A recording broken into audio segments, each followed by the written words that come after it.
Hi friends, welcome to Raising Lifelong Learners. I'm your host, Colleen Kessler, and this is the podcast where I encourage you to trust yourself and your differently wired kiddos as you help cultivate their curiosity, encourage them to discover the world around them, embrace who they are wired to be, all while helping them discover their passions, interests, and raise them to become the amazing adults they're meant to be.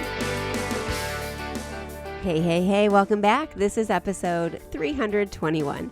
Today we're talking about systems that we can put into our home and create in our home to support executive function. Not just in our kids, but in ourselves as well, because apples don't fall far from trees. And so if our kids struggle with executive function, chances are one or both parents struggle with executive function skills as well. So let's talk about systems that we can use. First, let's just take a second and thank CTC Math for all of the support they give to the homeschool community, as well as this podcast in particular. We appreciate their support as season-long sponsors, and if you get a chance, let them know you appreciate them too by checking out ctcmath.com, or if you're interested in using them for your math program, click through the special link in the description and on the show notes page for a special offer just for Raising Lifelong Learners listeners. I'll tell you a little bit more about that and about the program later on in today's episode. All right, pop your earbuds in and let's get on with the show. Hey there. Okay, so today we're talking all about executive function skills again, but we're talking specifically about how to set up systems in your home for success, because executive function topics are super duper important. They make life easier almost immediately. And so each little thing you can do to tweak the support you have within your home for yourself or your kids who struggle with executive function skills, the more immediate an effect you can see, and the more those skills build on each other so that you're setting yourself and your whole family up for success down the road. So today we're talking about your home specifically, and we're not talking about cleaning it, though there is research that suggests that cluttered homes, while typical in families and individuals who struggle with executive function skills, can actually exacerbate those strategies that you'd want to use to work on your executive function skills. The clutter translates into overwhelm, which then translates into shutdown mode. I have several children who immediately get overwhelmed when they walk into a room, especially their bedrooms, if they've been just let go out of control and don't know where to begin. And so they need a lot of support to get themselves to where they can be in order to be more organized and to be more functional and to be actually more motivated, period. So a clean house does impact and add to the success your family can have when it comes to executive function skills, but that's not what we're talking about today. We're talking about organizing it and having systems, but not organizing it perfectly, not necessarily color coding everything just like it is on Pinterest on the pins that you find. We're talking specifically about how your home environment can either support executive function or quietly fight against it every single day. Because here's something that I wish more parents understood. Many executive function challenges are not solved through just finding a way to be motivated, or by telling your kids to get on with it, or even creating a checklist. They're solved through design. If your child constantly loses things, forgets routines, leaves projects everywhere, struggles with transitions, can't remember what comes next, or needs constant reminders, it may not be because they need more discipline or because they lack motivation. It may be because their environment is asking their brain to do too much. And we're going to talk about why environment matters, how to create zones, visual systems that actually work, why a place for everything matters so much for neurodivergent kids, and how to build a home that supports executive function instead of draining it. So let's dive in. But before we begin, I want to make sure that you know that I am speaking not just from experience, but from the perspective of a parent, not just a coach who's worked with hundreds and hundreds of families and kids, both in and out of the classroom and through my work in the Learner's Lab, who struggle with executive dysfunction. But I am a parent who has kids that struggle with executive function skills, and I am an adult who has ADHD. And I have struggled with executive function skills all my life. As I'm recording this, I'm laughing because this was the episode that I had prepared and planned to record today. And just before I was getting ready to record, I was sending all the kids to various quiet spaces in the house because I have a lot of people living in my home right now. My kids, my adult son lives with us right now, and my college-age daughter is home from school. My two teens are here all the time anyway because they're still homeschooling. My husband is home from summer vacation for summer vacation. He's a teacher, and I also have a couple extra people over today, a good friend of my adult son's and my nephew. And so I was talking to my nephew right before I got on to record as I was like sending them all on their way and telling them to be busy for the next hour. And he was talking about staying organized. He left a birthday card for my daughter and put it on my desk so I could remember to give it to her next week for him because her birthday is next week and he won't be here. And he knows that by the time he gets home, he has ADHD as well, that he will forget all about it and he won't mail it like he originally wanted to. So I laughed at him and said, I will absolutely do my best to remember to put that in with all of our other stuff. But you do know that I not only get where you're coming from about forgetting everything the minute you walk out the door, but I live it. It is why I have a color-coded calendar on my wall in my office. And I mean that. One entire wall in my office is a set of 12 dry erase board 1 month calendars that spread across the whole wall. They're 12 by 12. We have a 4 foot by 3 foot spread of calendars that show me a year at a glance. So right now we are in July, and I have July 2026 through June 2027 because every month I erase the calendar that just passed and I fill it with the one for the next year. So I have a year at a glance. It holds all of my work deadlines, all of my work plans, all of my family stuff, and everything is color coded. And then I transfer month to month the stuff from that calendar and the Google Calendar that I have for our family and for my work to a 1 month calendar that sits on the side of our refrigerator so everyone can see what's going on this month. I also write it in a paper planner that I have because I need to be writing and rewriting the things I'm doing or need to do again and again, or it's not going to stick in my brain. This is one of the systems that I've created for myself because I am an adult with ADHD who struggles with the executive function skill of planning and prioritizing and organizing what I need to do on a daily basis. So we're going to talk about those zones. We're going to talk about visual cues, and we're going to talk about having a place for everything so you can help yourself and your kids be successful too. So here's the thing we want to remember when it comes to executive function. Executive function is expensive. And by that, I mean it requires a great deal of energy. Every time you or your child has to figure out where something goes, where to find something, what comes next, what thing they're supposed to be doing, how to get started, what the parameters are for whatever it is they're going to be doing, what comes after the thing they're currently doing, their brain spends energy.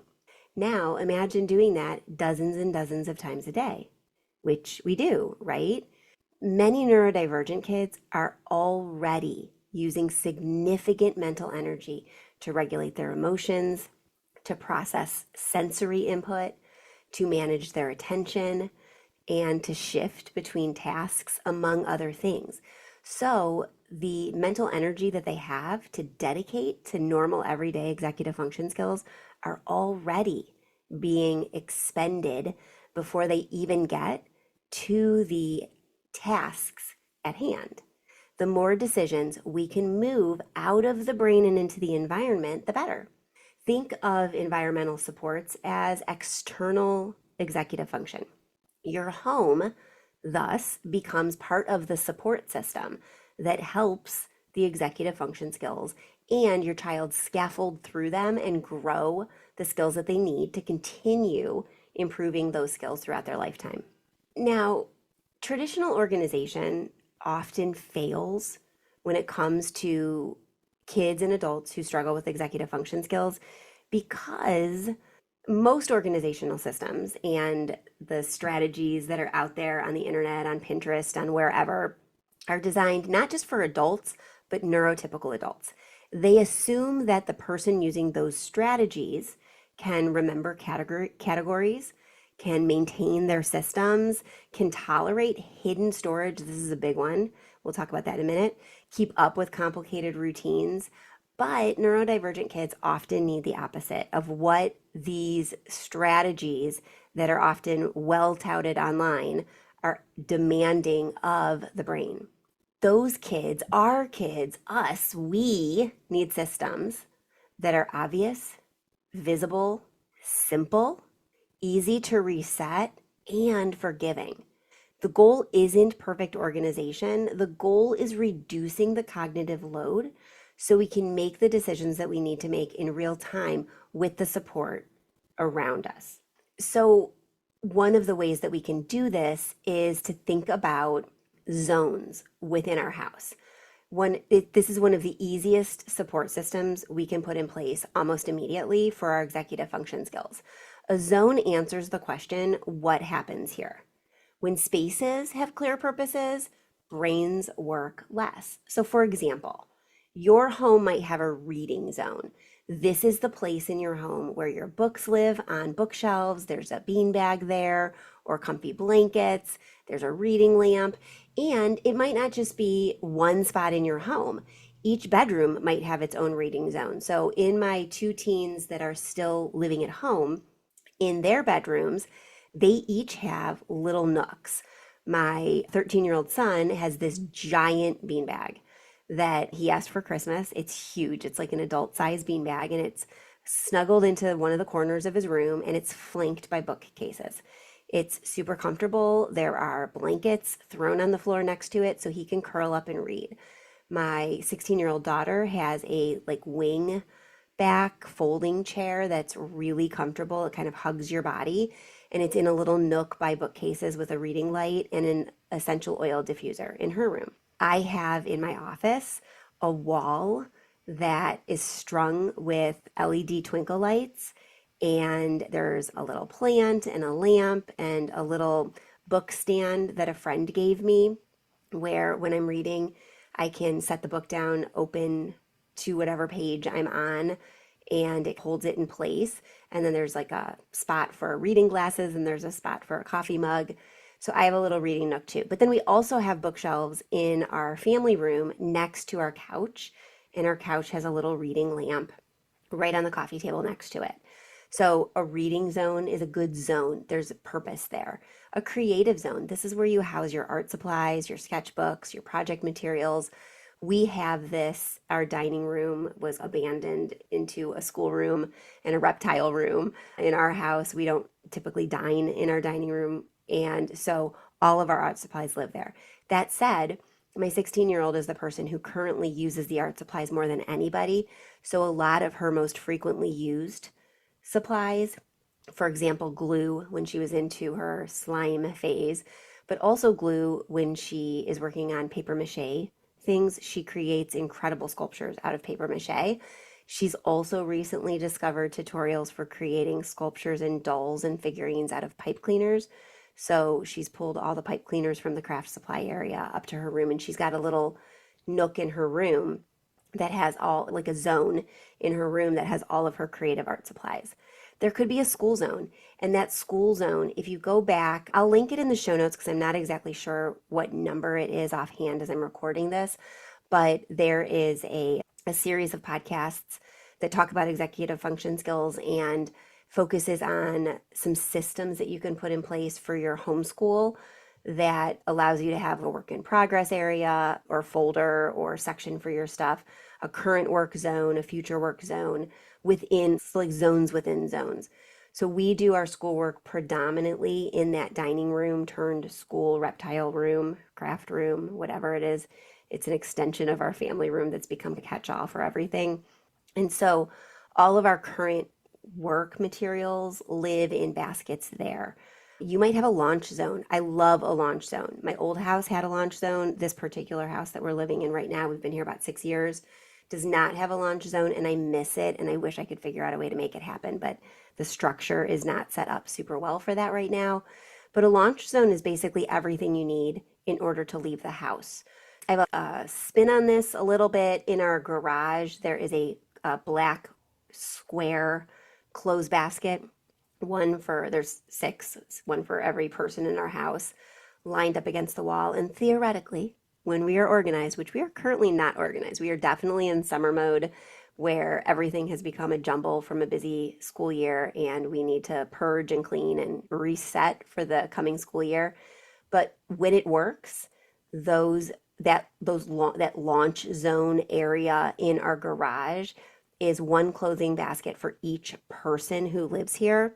So before you go in the house, you can put your shoes, or in the winter, your snow boots and your snow coat and your gloves and hat and everything else. So everything that you need in order to leave the house, all your outerwear. And then ideally, you'd have some hooks that you could put your bags that need to go.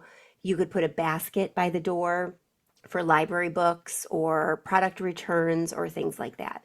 So this is an area, a zone of your house for everything that you need in order to leave the house. You could also have a recharge zone. In your recharge zone, this is like a calm down corner. You have all of the things you need to just rest and recharge, or I call it sometimes de-peopling. I am definitely an introvert and need to recharge by withdrawing from people for a little bit. And so if I'm de-peopling, I may want some sensory supports. I may want soft music, soft lights like the LED twinkle lights I talked about, other sensory supports, headphones, fidgets, comfort items, whatever it takes to calm down. This may be a gratitude journal, affirmations, things like that. The more obvious the zone, the less remembering is required. So if you can take a look around your home and see what would make logical sense for things that happen on a regular basis. You read on a regular basis, you homeschool on a regular basis, you create art projects, you cook, you bake, you leave the house, you go to the library, whatever it is, create a zone where those things go so that everybody knows where things go, everything has its place, and within the zones, it's easier to just know where to find stuff because you start training the brain. That's naturally where it goes, so the brain doesn't have to think about it anymore. Which then leads into the strategy of having a home for everything. This concept can literally change your life and is one of those things that you can start implementing immediately and then just build on as you go. You don't have to overhaul everything right away, but it's something you can do making little steps every day. So every frequently needed item, every frequently used item needs a specific place where it goes, not a temporary location, a home. So ask yourself, where would my child naturally look first? That's often where the item belongs. Not where Pinterest says it should go, not where my blog says it should go, not where great Aunt Hilda says it should go, where your child would tend to find it. Or if you're talking about something for yourself, where you would tend to find it. I don't have it on my desk right now to show you if you are seeing a video clip of it, but I have reading glasses. So I am nearsighted and have been all my life. So I've always worn glasses, but I don't wear my glasses as much as I wear my contacts. I pretty much always have contacts in. As I'm aging, I'm also getting a little bit of my close-up vision is blurring a little bit. So while I'm nearsighted, that means I can see things up close pretty well. It means that for long distances, like driving and things like that, I need my contact lenses. So pretty much I wear them all the time because I'm in and out of the house all the time. But when I'm reading a book now or I'm looking at the computer for too long, I need my magnifying reading glasses more than I ever did. So I ended up buying multiple pairs. I get headaches with my glasses. It's one of the reasons I wear contacts very often. So I found a brand that I really like. This is not a sponsorship. They're called Thin Optics. I've spent a lot of money on Thin Optics. They're very lightweight, very thin. They also have these really small, the earpiece, the piece that goes behind your ear. They have some that don't have that, and they're just the lens parts that kind of clip on your nose. My daughter teases me and says I look like a mouse when I wear them, but they come in these really small cases that can either fit on the back of your phone or in your credit card slot, in your wallet. And I have one of those, they have mounting strips on them. I have one of those mounted in my sun visor in my car. So they're always in my car. I have a folding pair. I bought one of their folding pair keychains on my keys. And I bought multiple other pairs with they're full glasses that are still super duper lightweight. I have one in my purse, one in my computer bag, which I don't use very often because I'm not traveling currently. So, but it's still in there. So I know it's always in there. One by my little reading nook area, one in my kitchen because I'm often reading recipes, and one right by my desk. It's a magnetized case and it's stuck on my bulletin boards.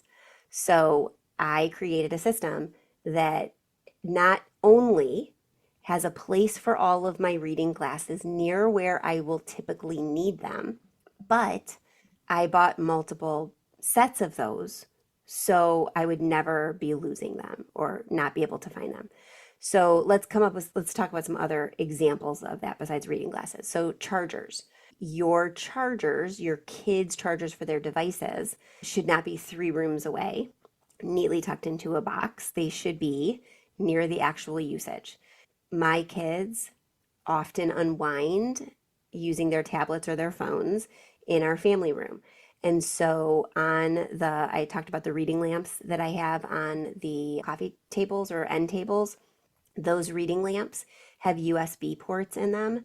And so we have chargers plugged into those. So they have chargers where they need them.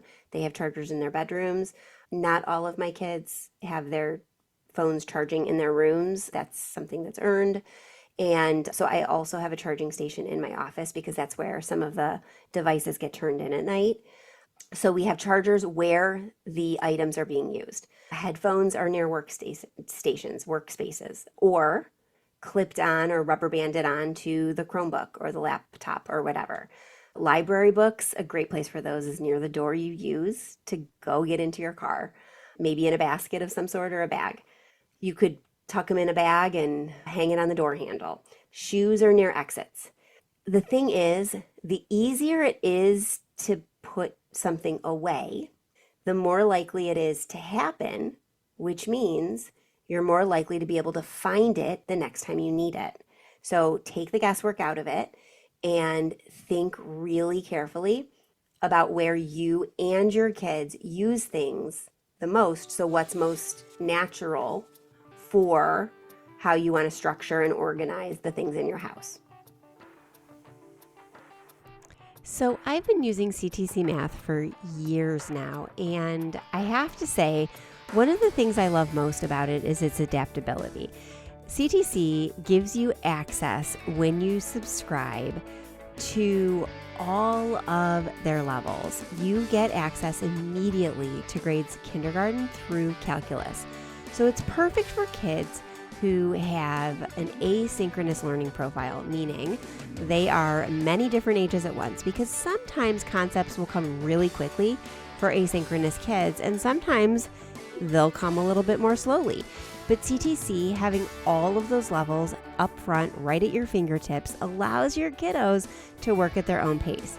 If they understand something and they get the concept super quickly, they can accelerate through it and do multiple levels in one day, sometimes even getting through multiple grade levels in a school year.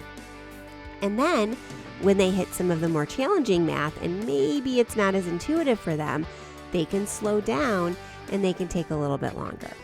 It is perfect for neurodivergent families, especially those who are homeschooling asynchronous and or gifted kiddos. If you're looking for a new math program for your family and you're looking for one that is easily tailored to the kids that are in your home, the learning profiles you currently have, And it's completely affordable, one price for all grade levels for all of your family and kids, and comes with a money-back guarantee and people who really truly care about your kids learning their math. You need to check out ctcmath.com.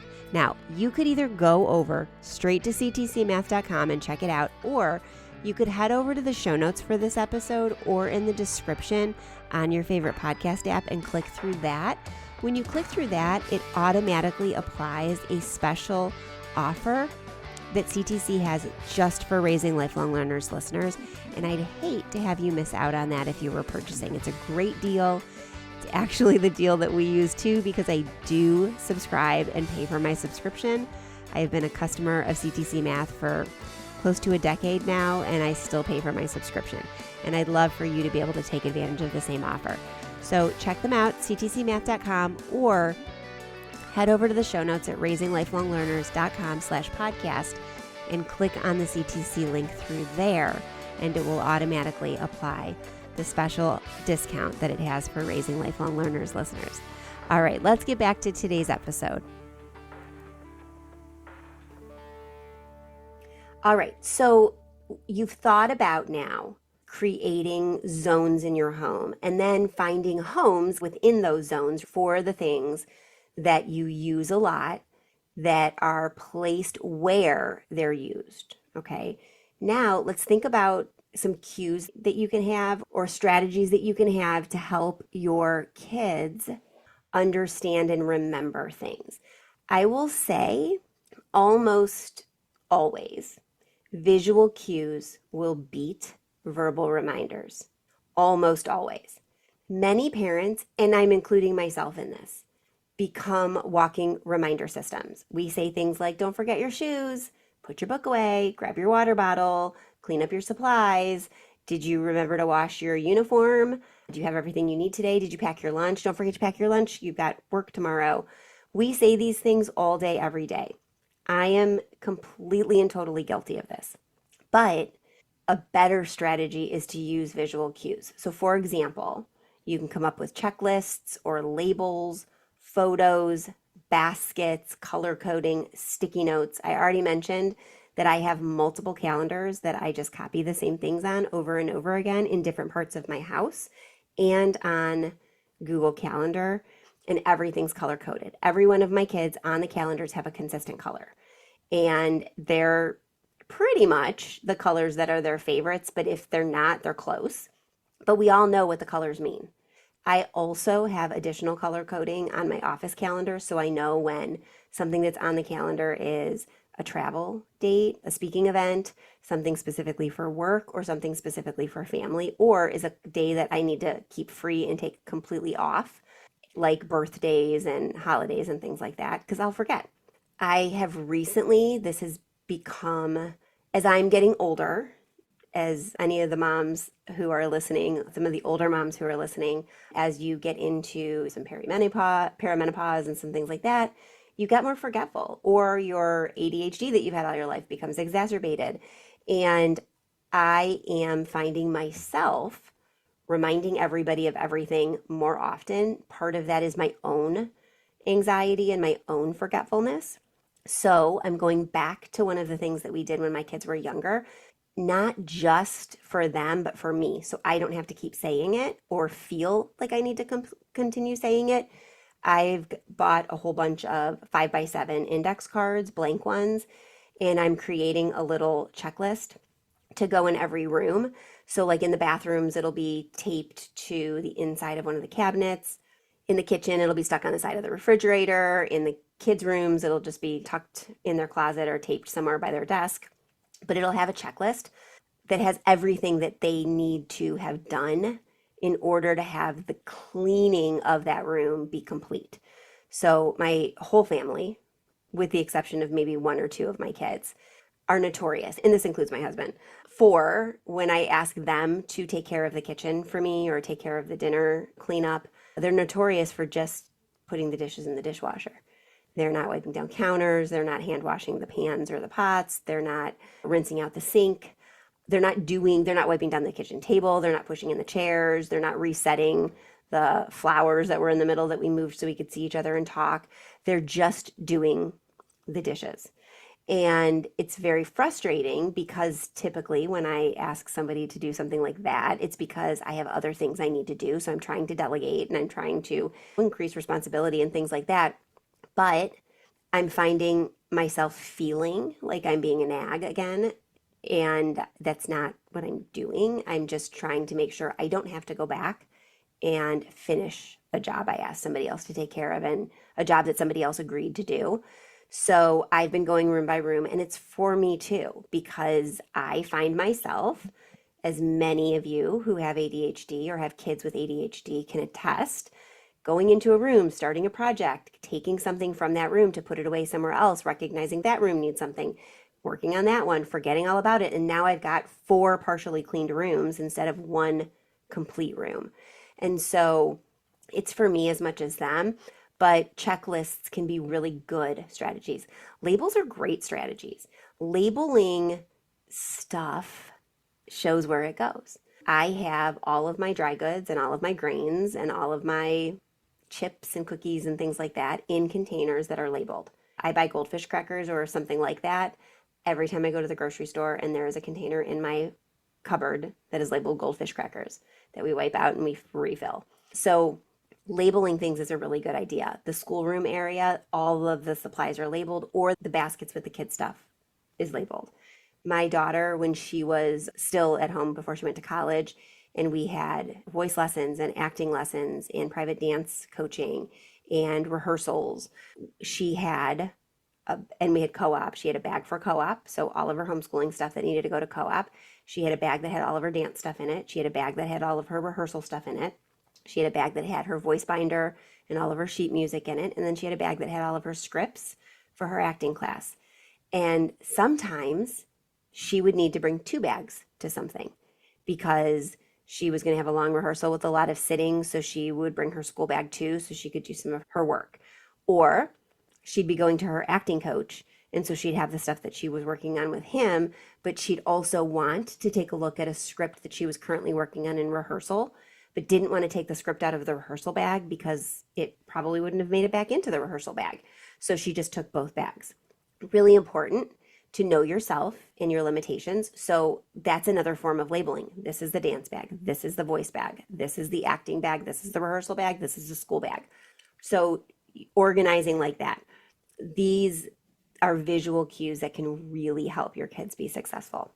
If you only implement one thing from this episode, though, I would encourage you to create a launch zone. You are going in and out of your house all the time. You have kids that are involved in different activities.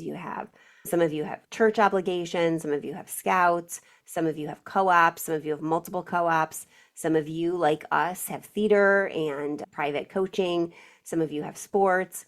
Creating a launch zone is a place that you're going to be able to keep everything needed to leave the house. Everything lives there. Your kid's soccer bag lives in the launch zone. Your kids' shoes, their coats, their bags for co-op, once they're packed and ready, everything lives there. This is where you're going to keep shoes and jackets and backpacks. You're going to keep library books. You're going to keep your keys. You're going to keep water bottles. A launch zone dramatically reduces forgotten items, last minute panic, transition stress, and keeps everything in one place. Now, that is not to say you can't bring your library books to your reading zone and curl up with the book and read.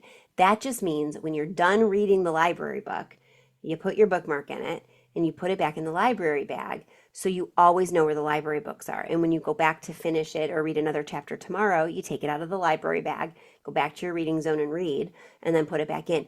But the library book's never going to disappear because when you're done reading it, it's always going to go back to the library bag in the launch zone. So it's always ready to go back to the store. When you get something home and you realize it's just not going to work and you want to return it, you are going to want to make it into your car so you have it the next time you're near the place that you could return it. You don't want to do one of the ththings I did today. I have a credit from a return from over a year ago at Kohl's, and my 18-year-old 19th birthday is coming up later on next week, and she wants a pair of shoes. that I know Kohl's has, and my credit, my store credit, will cover the majority of the shoes with maybe, I don't know, $5 out of pocket. I don't want to go to Kohl's without that credit because I've been holding on to that credit for over a year. I want to go to Kohl's and use that credit for something I know one of my kids is going to use and to help me with my birthday shopping. But I passed Kohl's 3 separate times today.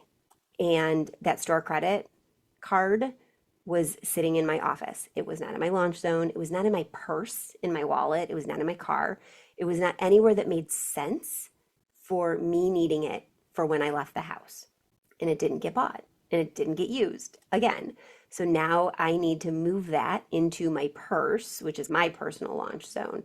So having a place to put things is going to dramatically reduce the mental load related to leaving your home, which is one of the bigger mental loads. Let's face it, parents out there, that's usually the time everybody's scrambling, whether it's because you're leaving for co-op in the morning or you're late for church or you've got to get to the game or you're just going out to dinner and you're meeting friends.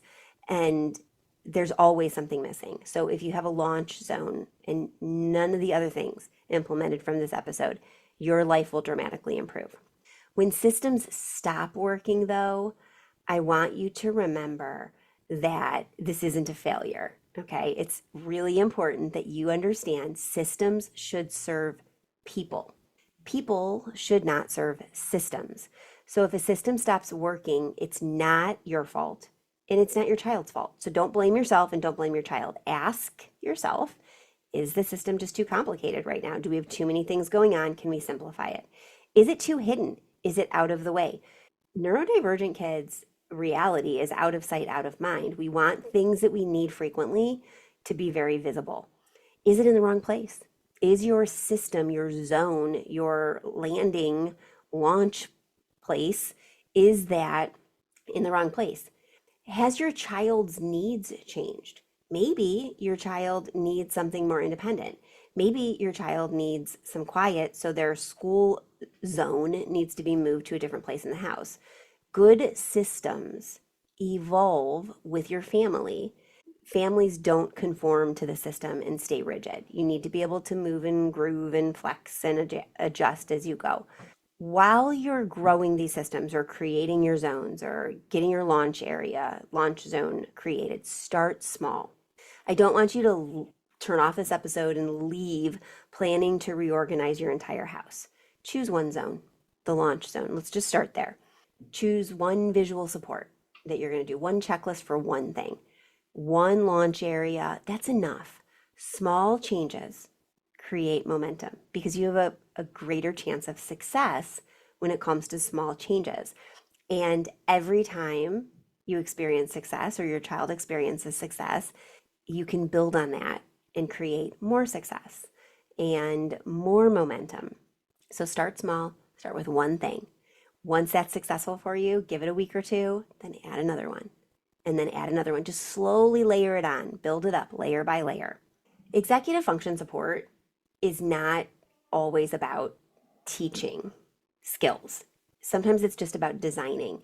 When we create environments that reduce the remembering and the searching and the deciding and the organizing, we free up energy for learning and creativity and connection. You and your kids don't need a perfect house. You all need a house, a home that works with the individual brains that live there. And this can just grow your connections with one another and your support of and for one another. And you'll notice the difference immediately because the stress will start to just slide off of you. If you're looking for more executive function support or just access to bounce ideas off of me and other parents like you, I would encourage you to join the Learners Lab community. Inside the Learners Lab, transformations happen all the time.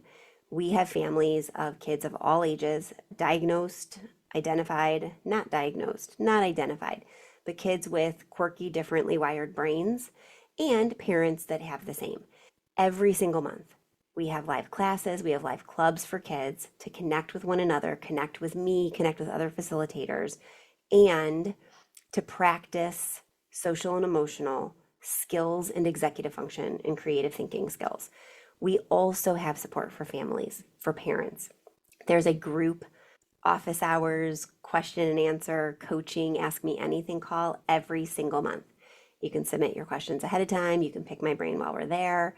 There is also a monthly call with an occupational therapist. Sarah Collins from the OT is in. I'm sure if you've listened to this podcast before, you've heard her speak. She is part of the Learners Lab community, and she does she does an open-ended pick her brain once a month as well. And then there are also periodic master classes for parents and an entire library of on-demand creative thinking, flexible thinking, social and emotional, executive function classes for your kids, for your whole family, and master classes that are pre-recorded for parents.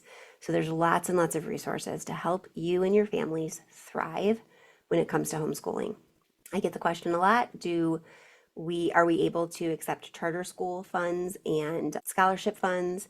And the answer is a qualified yes. I am always open to working with different ESAs and charter schools. Every single one has a different set of requirements, and I'm one person. I don't run the Learners Lab on a whole bunch of employees and support staff. It's really just me and my podcast editor, my son Trevor, who's an audio engineer, and then a couple other people who come in and help facilitate classes. So if you want to join the lab and you want to use scholarship or charter funds to do so, you can reach out to me at support@raisinglifelonglearners.com and let me know what charter school you belong to, and we can look into it. The best thing, though, because a lot of those programs require family referrals in order for a program or a product to be accepted. So the best thing oftentimes is you reaching out to those in charge of your ESA, your scholarship program, or your charter school and letting them know that you would like to use your funds towards a Learners Lab community membership and see what that would entail, what you can do to support that going through and being approved, and then what I can do to support you as well. So let me know.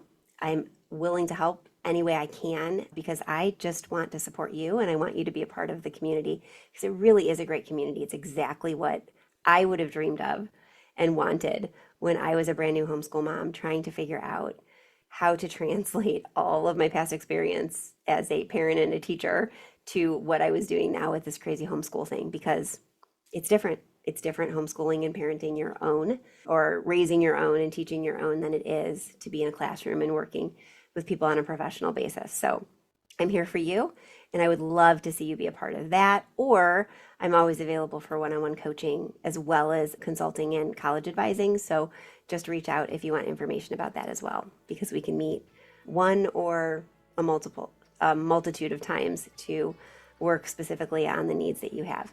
Before I go, I also want to thank CTC Math for their continued support of this podcast. If you're looking for a great math program, please check them out at ctcmath.com.